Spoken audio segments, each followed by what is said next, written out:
Yeah, my name is Corey Bulpitt. I have a Haida name, which is Takate Aya, which is roughly like a good carver or gifted carver.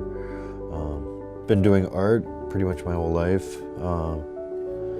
drawing or doing small sculptures when I was little. And then in 1998 or 99, I can't remember,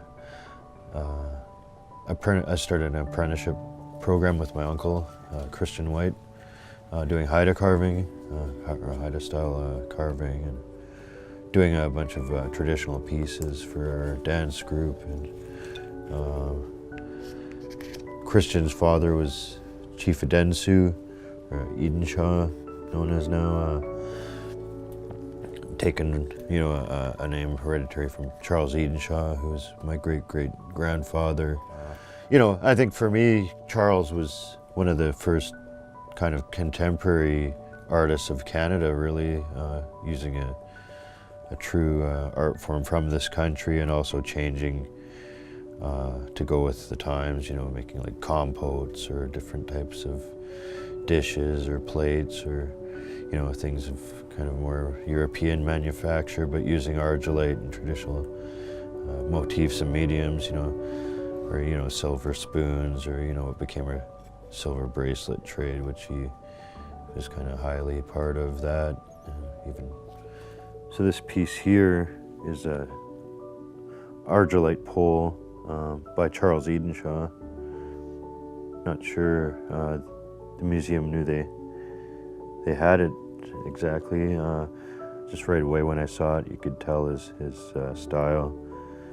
He has certain things that other carvers don't necessarily do. He always has a double line and then hatching inside. He's kind of got double lines along here.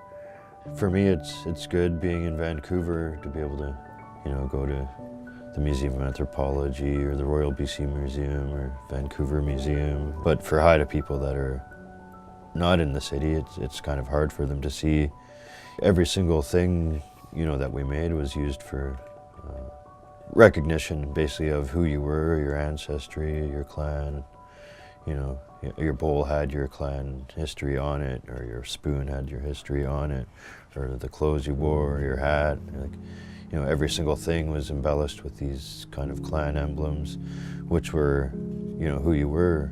And the pieces, a lot of them, they're sitting in a basement all the time, but they were our pieces and are used in various ways by Haida people of today, but they're just sitting in a museum. So a lot of times it can be disheartening with certain pieces, that you could just almost imagine being used, or if we had them still, or if they got handed down through families. But unfortunately, a series of events have led to most things being in museums. We're lucky in some senses that the museum can preserve them for us to see, but then in other senses it's sad that we can't use them, or that they didn't stay in the community. I was never ashamed really of being Haida, but it wasn't always, the best thing in the world as far as, even just police or other people, Canada's a pretty racist place, whether we like to believe it or not, you know what I mean? Like I've definitely got beaten by police for my race, like when I was about 19 or so, so I've kind of had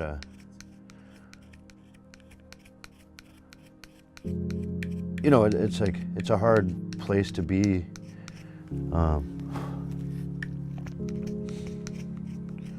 For our people, and it's like, why? When, it's like,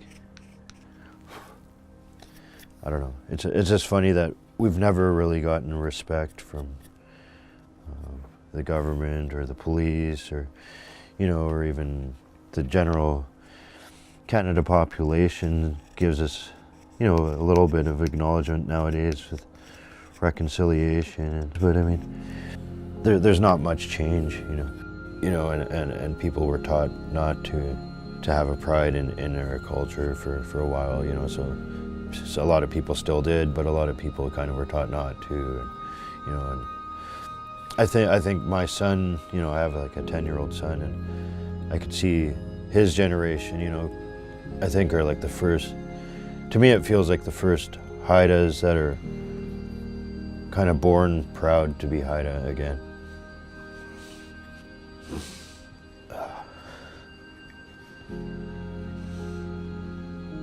But it's, yeah, it's kind of crazy, you know. You know, see poles going up, or see, you know, grow up dancing, just enjoying life and being Haida, you know. Yeah, it's a crazy journey, I think, for the Haida people in general, you know, or you know, the Pacific Northwest.